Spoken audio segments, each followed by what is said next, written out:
Jacobs என்னும் ஆங்கில சிறுகதை எழுத்தாளரின் திகில் நிறைந்த கதை குரங்கின் பாதம். மந்திர தாயத்தை ஜார்ஜின் நண்பர் மேஜர் எவ்வளவோ தடுத்து சொல்லியும் அதை வாங்கி பரிசை பார்த்த ஜார்ஜ், அவரது மனைவி, அவரது மகனுக்கு நேர்ந்த விபரீதம் என்ன? பரபரப்பும் திகிலும் நிறைந்த த்ரில்லர் கதை. பார்க்கலாமா? சப்ஸ்கிரைப் பண்ணிட்டு வாங்க, பார்க்கலாம். வெளியே மழையும் குளிருமாக இரவு கழிந்து கொண்டிருந்தது. அந்த வீட்டின் சிறிய வரவேற்பறையில் மட்டும் ஜன்னல்கள் பூட்டப்பட்டு நெருப்புகள் மூட்டப்பட்டு கதகதப்பாக இருந்தது. தந்தையும் மகனும் சதுரங்க ஆட்டத்தில் கவனம் செலுத்தினர். சதுரங்க ஆட்டத்தின் நுணுக்கங்களை நன்கு அறிந்திருந்த தந்தை தன்னுடைய காய்களை பல ஆபத்தான இடங்களில் நிற்க வைத்தார். நெருப்பிற்கு அருகில் அமைதியாக துணியை தைத்து கொண்டிருந்த அவருடைய மனைவியின் கவனத்தை கூட அது ஈர்த்தது.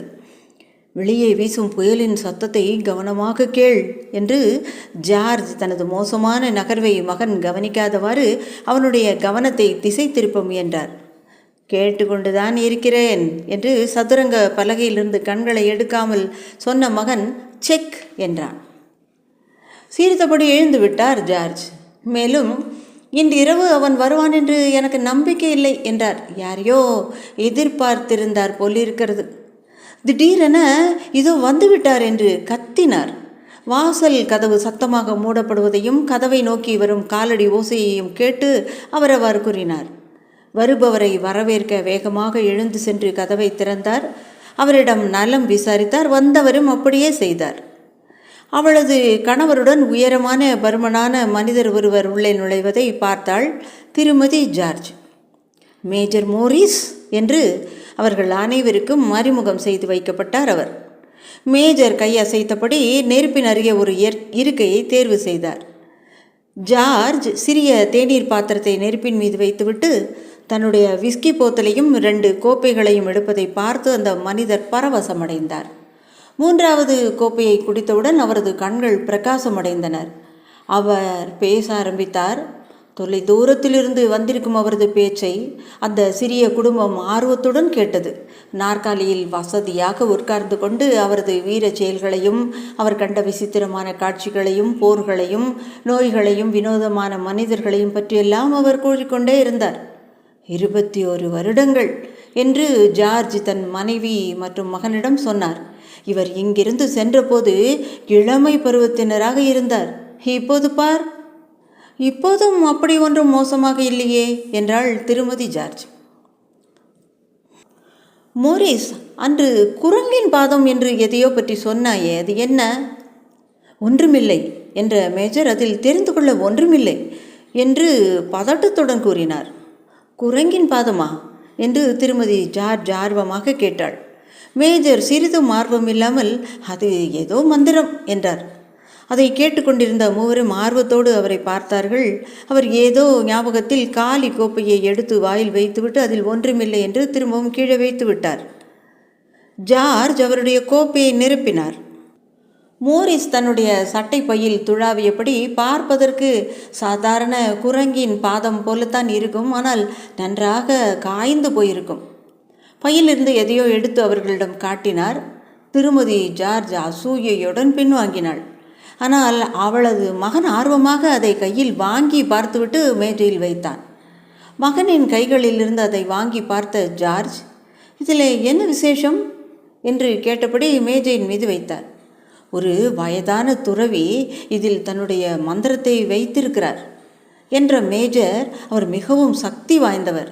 மனிதர்களின் வாழ்வை விதியே நிர்ணயிக்கிறது என்று அவர்களுக்கு காட்ட விரும்பினார். அதனை மாற்ற விரும்புபவர்கள் துயரத்துக்கு ஆளாவார்கள். அவரது மந்திரத்தின்படி இதை வைத்திருக்கும் மூவர் தங்களது மந்திர ஆசைகளை நிறைவேற்றி கொள்ளலாம். நீங்களே அந்த 3 வரங்களை கேட்டிருக்கலாமே என்று புத்திசாலித்தனமாக ஹெர்பர்ட் கேட்டார். ஹெர்பர்ட் ஜார்ஜின் மகன். வயது முதிர்ந்தவர்கள் இளைஞர்களை பார்ப்பது போல மேஜர் அவரை பார்த்தார். கேட்டேன், அவர் அப்போது கூறிய போது அவரது முகம் வெளுத்திருந்தது. உங்களது 3 விருப்பங்களும் நிறைவேறிவிட்டானவா என்று திருமதி ஜார்ஜ் கேட்டாள். ஆமாம் என்று சொல்லிவிட்டு கோப்பையை தன்னுடைய வாயில் வைத்தார். வேறு யாரின் விருப்பங்களாவது நிறைவேறி இருக்கிறதா என்று விடாமல் தொடர்ந்து கேட்டாள். முதல் மனிதன் 3 விருப்பங்களை நிறைவேற்றி கொண்டான். அவனுடைய முதல் 2 விருப்பங்கள் என்ன என்று எனக்கு தெரியாது. ஆனால் 3வது விருப்பம் மரணம். அதன் பிறகே இது என்னுடன் வந்து சேர்ந்தது. அவரது குரலில் இருந்த தீவிரம் அவர்கள் அனைவரையும் மௌனமாக்கியது. நீங்கள் 3 விருப்பங்களையும் கேட்டுவிட்டீர்கள் என்றால் அதனால் இப்போது எந்த பிரயோஜனமும் இல்லை தானே மோரிஸ்? அப்புறம் எதுக்கு அதை வைத்திருக்கிறீர்கள் என்று கேட்டார். மேஜர் தலையசைத்தபடி, எல்லாம் ஆசைதான், வித்துடலான்னு பார்த்தா அது சரியில்லை. அதனால் எனக்கு ஏற்பட்ட தொந்தரவுகளே போதும். நான் ஏதோ கட்டுக்கதை கூறுவதாக நினைத்து மக்கள் இதை வாங்க மாட்டாங்க. ஒருவேளை சிலர் வாங்க முற்பட்டாலும் அதை பரிசோதித்து பார்த்த பிறகே பணம் கொடுக்க முன் வருவார்கள் என்றார். உங்களுக்கு இன்னும் அந்த 3 வரங்கள் கிடைத்தால் நீங்கள் அதை வைத்துக் கொள்வீர்களா என்றார் ஜார்ஜ். எனக்கு தெரியாது. கையில் அதை எடுத்தவர் சட்டென்று அங்கிருந்த நெருப்பிலே அதை தூக்கி போட்டார். அதை பார்த்து கொண்டிருந்த ஜார்ஜ் மெல்லிய கூச்சலுடன் பாய்ந்து அதை பிடித்து கொண்டார். அதை எரித்து விடுவதே நல்லது என்றார் மேஜர். மோரிஸ், உங்களுக்கு வேண்டாம் என்றால் அதை என்னிடம் கொடுத்து விடுங்கள். மாட்டேன் என்று விடாமல் சொன்னார் மேஜர். நான் அதை நெருப்பில் போட்டுவிட்டேன். நீங்கள் அதை எடுத்துக்கொள்ளப் போவதாக இருந்தால் அதன் விளைவுகளுக்கு என்னை குற்றம் சொல்லாதீர்கள். என் பேச்சை கேட்டு அதை நெருப்பிலே போட்டு விடுங்கள். முடியாது என்று தலையை அசைத்தபடி தனது உடைமையாக்கிவிட்ட அந்த பாதத்தை உற்று பார்த்து, இதை எப்படி கேட்கிறது இந்த மந்திரத்தை என்றார் ஜார்ஜ். அதை வலது கையில் வைத்து உயர்த்தி பிடித்து சத்தமாக உங்கள் விருப்பத்தை சொல்லுங்கள் என்றார். ஆனால் மீண்டும் ஒரு முறை உங்களை எச்சரிக்கிறேன், வேண்டாம், இதை போட்டுவிடுங்கள். இதென்ன அரேபிய இரவுகள் கதையை போல் இருக்கிறது என்று திருமதி ஜார்ஜ் இரவு உணவிற்காக மேஜையை தயார் செய்ய சென்றாள். எனக்கு 4 ஜோடி கைகள் வேண்டுமென்று கேட்க தோன்றவில்லையா யாருக்கும் என்றாள். அவளது கணவர் தாயத்தை கையில் எடுத்தார். உடனே எல்லாரும் சத்தமாக சிரித்தார்கள், மேஜரை தவிர. ஏதாவது கேட்கத்தான் போகிறீர்கள் என்றால் சற்று நிதானமாக சிந்தித்து புத்திசாலித்தனமாக கேளுங்கள் என்று கடுமையாக கூறினார் மேஜர். ஜார்ஜ் அதை மீண்டும் தன்னுடைய பையில் போட்டுக்கொண்டார். யோசிக்கலாம், பிறகு யோசிக்கலாம். நாற்காலிகளை மேஜைக்கு அருகே நகர்த்தி மேஜரையும் அங்கே அழைத்தார். உணவருந்தும் சுவாரஸ்யத்தில் குரங்கின் பாதம் அனைவருக்கும் சற்று நேரம் மறந்தே போனது. உணவு நேரம் முடிந்ததும் மீண்டும் மேஜரின் இந்திய அனுபவங்களின் 2ஆம் சுற்று கதைகளை கேட்க மூவரும் ஆர்வமாக அமர்ந்தார்கள். அவர் கூறிய கதைகளைப் போலவே இந்த குரங்கு பாதத்தின் கதையும் இருக்குமானால் இதனால் நமக்கு எந்த பிரயோஜனமும் இருக்கப் போவதில்லை என்று கடைசி ரயிலை பிடிக்க கிளம்பிய மேஜரை வழி அனுப்பிவிட்டு தனது மனைவியிடம் இவ்வாறு கூறினார். அதைக்கு விலைக்கு கொடுத்தா வாங்கினீங்க என்று ஜார்ஜ் அவரை உற்று பார்த்து கேட்டாள். ஏதோ கொஞ்சம், அதையும் அவர் வேணான்னு தான் சொன்னார். நான் தான் வற்புறுத்தினேன்.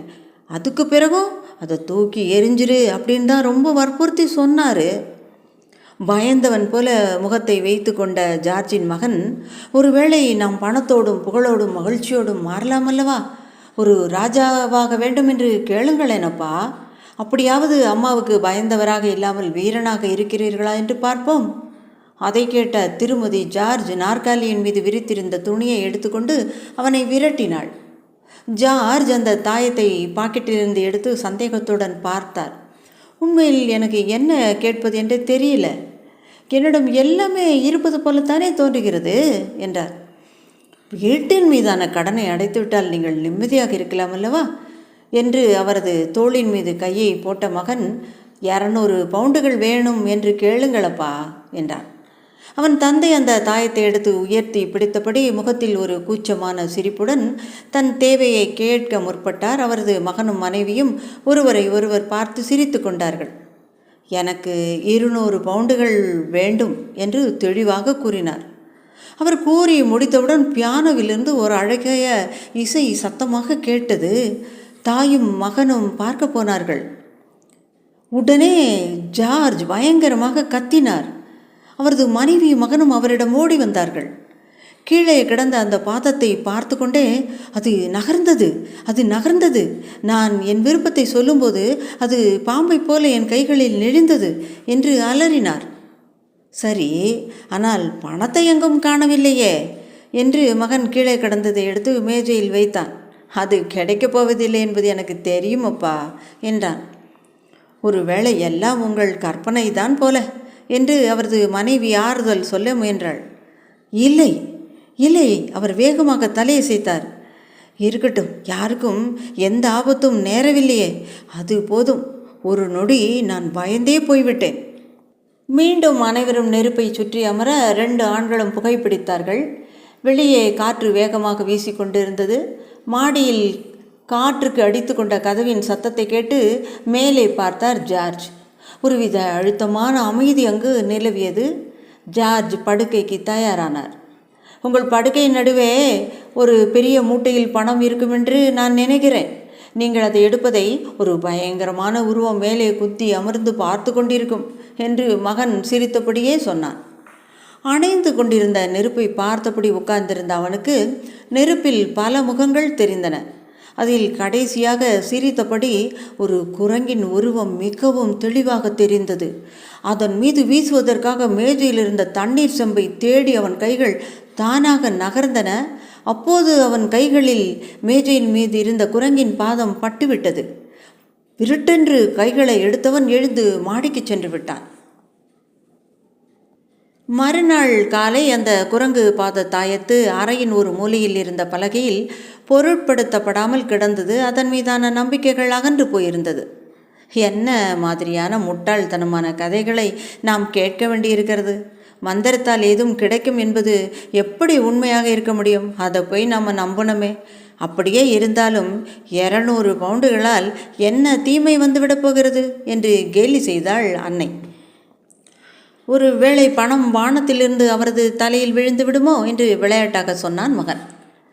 எல்லாம் தற்செயலாக நடப்பது போல் இருக்கும் என்று மேஜர் மோரிஸ் தன்னிடம் சொன்னதாக ஜார்ஜ் பயத்துடன் சொன்னார். ஒருவேளை பணம் கிடைத்தால் நான் திரும்ப வருவதற்குள் பணத்தை நீங்களே எடுத்துக்கொண்டு விடாதீர்கள் என்ற மகன். அப்படி செய்தால் நீங்கள் பேராசை பிடித்த மனிதராகி விடுவீர்கள். அப்புறம் நாங்கள் உங்களுடன் சண்டையிட வேண்டியிருக்கும் என்றான். வேலைக்கு கிளம்பிய மகன் ஹெர்பர்ட்டை வாசல் வரை சென்று வழி அனுப்பி வைத்தாள் தாய். மீண்டும் உணவு மேஜைக்கு வந்து தன் கணவனின் வெகுளித்தனத்தை நினைத்து சிரித்தாள். இல்லைம்மா, நிச்சயமாக அந்த பொருள் என் கைகளிலிருந்து நகர்ந்தது உண்மைதான். அதை என்னால் நிச்சயமாக சொல்ல முடியும் என்றார் பயத்துடன். நகர்ந்தது போல உணர்ந்திருப்பீர்கள் என்று மெல்லிய குரலில் கூறினாள் திருமதி ஜார்ஜ். இல்லை, அது நிஜமாகவே நகர்ந்தது. அப்போது யாரோ வெளியாள் ஒருவர் வீட்டு வாசலில் நின்று கதவை தட்டலாமா வேண்டாமா என்று யோசித்து கொண்டே இருப்பதை அவள் பார்த்தாள். மனதில் அந்த 200 பவுண்டுகள் நினைவுக்கு வரவே சற்று எட்டி பார்த்தாள்.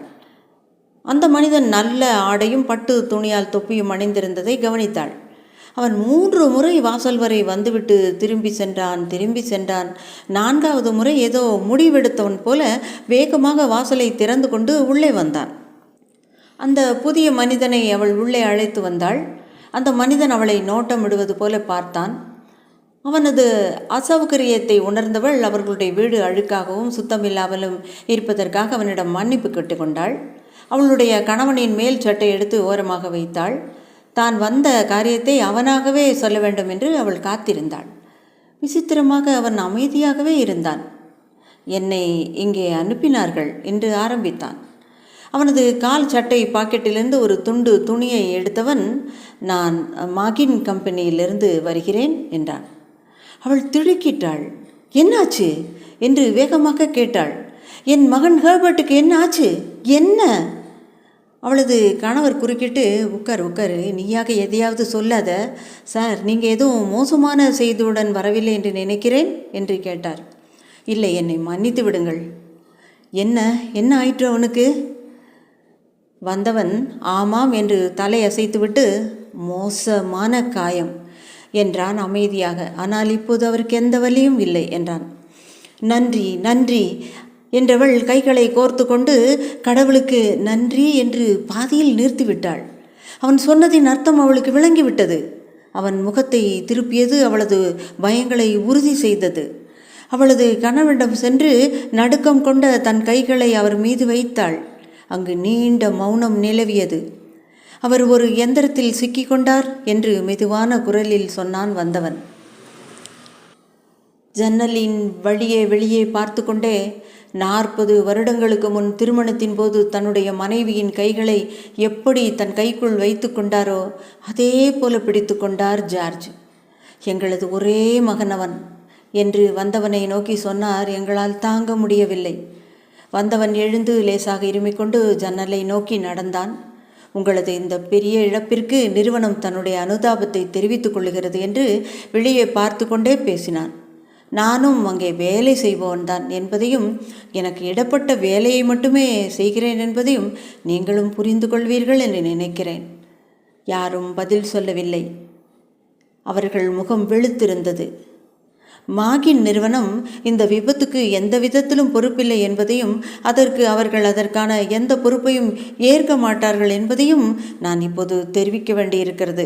ஆனால் உங்கள் மகனது சேவைகளை பாராட்டி அதற்காக இழப்பீடு வழங்க முடிவு செய்திருக்கிறது. திடீரென எழுந்தார் ஜார்ஜ்.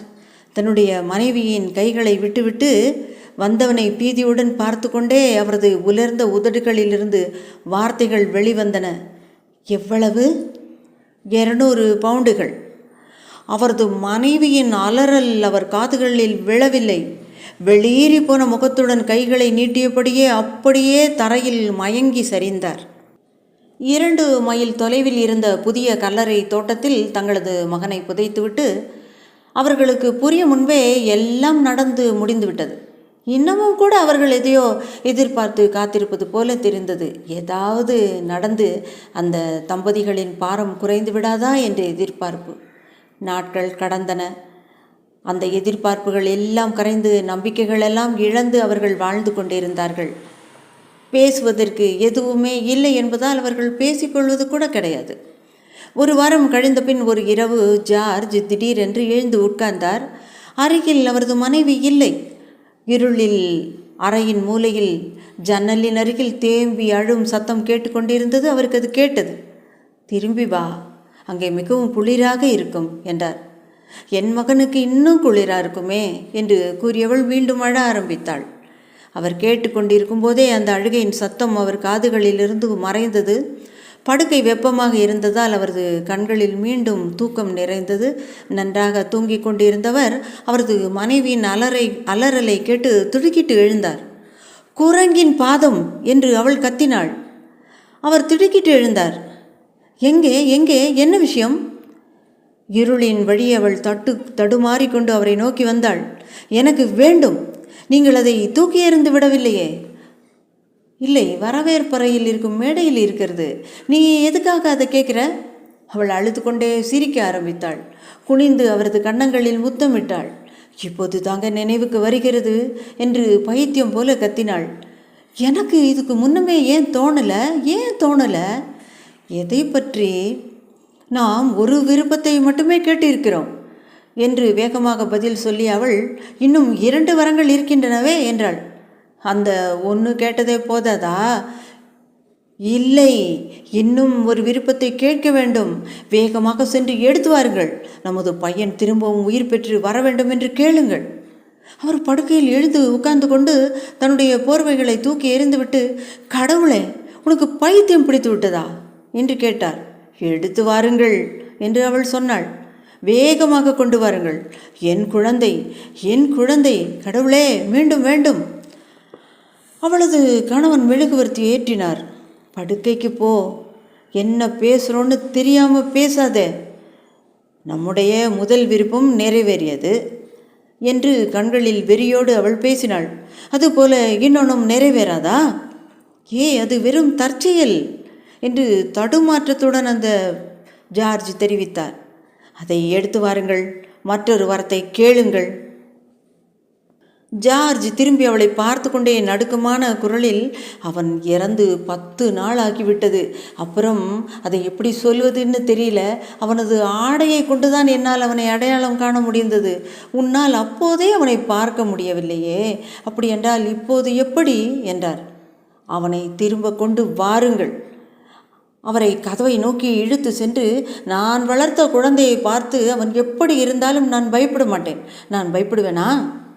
அவரும் இருளில் கீழே இறங்கி சென்று வரவேற்பறையில் இருந்த மேடையை அடைந்தார். குரங்கின் பாதம் அங்கேயே இருந்தது. அந்த அறையில் இருந்து வெளியே வருவதற்குள் தன்னுடைய சிதைந்த மகனை மீண்டும் உயிருடன் வரச் செல்லும் விருப்பத்தை நினைத்து அவருக்குள் பயங்கரமான பயம் ஏற்பட்டது.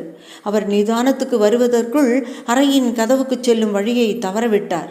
அவரது முகம் முழுவதும் வியர்த்து விட்டது. மெதுவாக மேஜையை சுற்றி தடவிக்கொண்டே வந்து சுவரை அடைந்தார். சுவரின் வழியாகவே அவர் அறையின் சிறிய கதவை அடைந்தார். அவர் படுக்கை அறைக்குள் நுழைந்தபோது அவரது மனைவியின் முகம் மாறியிருந்ததை பார்த்தார். எதையோ எதிர்பார்த்து நிற்கும் பெரிய வெறி ஒன்று அவள் கண்களில் தெரிந்தது. அவருக்கு அவளது முகம் இயற்கைக்கு மீறியதாக தெரிந்தது. அவளை கண்டு அவர் மிகவும் பயந்தார். கேளுங்கள் என்று அவள் வித்தியாசமாக உறுதியாக சொன்னாள். முட்டாள்தனமான செய்கை என்று அவர் சொன்னார்.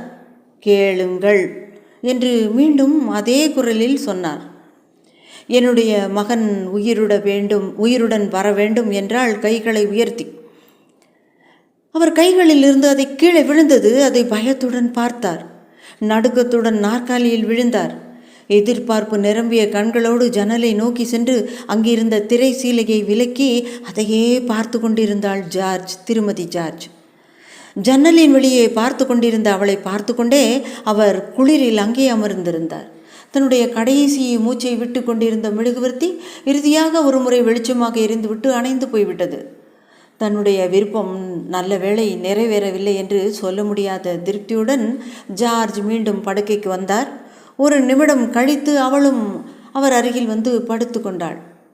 கண்களிலிருந்து கண்ணீர் வடிந்து கொண்டிருந்தது. இருவரும் பேசாமல் கடிகாரத்தின் சத்தத்தை கேட்டுக்கொண்டே இருந்தார்கள். படிகளில் சத்தம் கேட்டது. எலி ஒன்று சத்தமாக ஓடியது. இருள் அவர்களை மிகவும் அழுத்தி கொண்டு இருந்தது. தைரியத்தை வரவழைத்து கொண்டு தீக்குச்சி ஒன்றை எடுத்துக்கொண்டு இன்னொரு மெழுகுவர்த்தி எடுத்து வர அவர் கீழே சென்றார். கீழே கடைசி படியில் நிற்கும்போது தீக்குச்சி அணைந்தது. நின்று இன்னொன்றை உரச முயன்று கொண்டிருந்த போது முன்கதவின் அருகில் இருந்த மெல்லிய சத்தம் ஒன்று கேட்டது. அவரது கைகளில் இருந்த தீக்குச்சிகள் கீழே விழுந்து விட்டன. அசையாமல் நின்றார். மீண்டும் கதவு தட்டப்படும் வரை அவரது மூச்சு நின்று விட்டது. திரும்பி வேகமாக ஓடி மீண்டும் படுக்கை அறைக்குள் நுழைந்து கதவை தாளிட்டு கொண்டார். மூன்றாவது முறை கதவு தட்டப்படுவது வீடு முழுவதும் கேட்டது. என்ன அது என்று கிழவி எழுந்து உட்கார்ந்து விட்டாள். எலி என்ற ஜார்ஜ், எலி படியில் ஓடுகிறது என்றார். அவள் எழுந்து உட்கார்ந்து கவனமாக கேட்டாள். மீண்டும் வீடு முழுவதும் கதவு தட்டும் சத்தம் கேட்டது. ஹெர்பர்ட், அது ஹெர்பர்ட், என்னுடைய மகன். அவள் கதவை நோக்கி ஓடினாள். ஆனால் அவளுக்கு முன்னே அவளது கணவர் அங்கே இருந்தார். அவளை இறுக்கமாக பிடித்து கொண்டார். என்ன செய்ய போகிறாய் என்று கடுமையாக கேட்டார். அது என் பிள்ளை, அது ஹெர்பர்ட் என்று அவரது கைகளிலிருந்து தன்னை விடுவித்துக் கொள்ள முயன்றாள் அவள். அவன் 2 மைல் தொலைவிலிருந்து வர வேண்டும் என்பதை நான் மறந்தே போய்விட்டேன். அதுதான் இவ்வளவு நேரம். என்னை விட்டு விடுங்கள், நான் கதவை திறக்க வேண்டும். கடவுளே, அதை உள்ளே விட்டு விடாதே என்று ஜார்ஜ் நடுக்கத்துடன் சொன்னார். உங்கள் மகனை கண்டே நீங்கள் பயப்படுகிறீர்களா என்றவள், நான் போக வேண்டும். ஹெர்பர்ட், இதோ நான் வரேன் என்றாள். இன்னொரு முறை கதவு தட்டப்பட்டது. இன்னொரு முறை வெறியுடன் இருந்த தன்னை விடுவித்து கொண்டு அறையில் இருந்து அவள் ஓடினாள். அவளை தொடர்ந்தார். அவளை கூப்பிட்டு கொண்டே சென்றார். கதவில் இருந்த சங்கிலி மெதுவாக அகற்றப்படும் சத்தம் கேட்டது. பூட்டை மெதுவாக அதன் இடத்திலிருந்து திறப்பதும் கேட்டது. அப்போது அவள் மீண்டும் சத்தமாக கத்தினாள். தாழ்பாள், இங்கே வாருங்கள், என்னால் இந்த தாழ்பாளை திறக்க முடியவில்லை. அவளது கணவன் அப்போது தரையில் மண்டிக்கிட்டு கைகளால் குரங்கின் பாதத்தை தீவிரமாக தேடிக்கொண்டிருந்தார். வெளியில் இருக்கும் அது உள்ளே வருவதற்குள் அதை மட்டும் கண்டுபிடிக்க முடிந்தால் போதும். வீடு முழுவதும் கதவு வேகமாக தட்டும் சத்தம் கேட்டது. அவரது மனைவி தாழ்பாளை திறக்க முயலும் சத்தமும் கேட்டது. கதவு திறக்கப்படும் சத்தம் கேட்ட அதே நேரத்தில் அவர் குரங்கின் பாதத்தை இழுத்து விட்டார். வேகமாக தன்னுடைய 3வது விருப்பத்தை கூறினார். உடனே கதவு தட்டும் சத்தம் நின்று போனது. ஆனாலும் அதன் எதிரொலி இன்னமும் வீடு முழுவதும் கேட்டுக்கொண்டிருந்தது. அப்படி ஒரு சத்தம். கதவு திறந்ததும் படிகளின் வழியே குளிர்ந்த காற்று வேகமாக வந்தது. அவரது மனைவியின் ஏமாற்றம் மிகுந்த பெரும் ஓலம் அவருக்கு தைரியத்தை கொடுத்தது. வேகமாக அவளை நோக்கி ஓடிய அவர் வாசலின் வழியே சென்று சாலையை அடைந்தார். எதிரே மினுக்கிக் கொண்டிருந்த விளக்கின் ஒளியில் அந்த பக்கமும் இந்த பக்கமும் பார்த்தார். சாலை ஆள் அரவமற்று கிடந்தது. கதவை தட்டியது யார் அல்லது எது? கட்டாயம் ஜார்ஜ் தனது 3வது விருப்பமாக ஹெர்பர்ட் வரக்கூடாது என்றுதான் கூறியிருப்பார். கதை நிறைந்தது. சப்ஸ்கிரைப் பண்ணிவிட்டு லைக் போடுங்க. உங்களுக்கு பிடிச்சவங்களுக்கும் ஷேர் பண்ணுங்கள். கமெண்ட்லேயும் என்னோட ஷேர் பண்ணுங்கள்.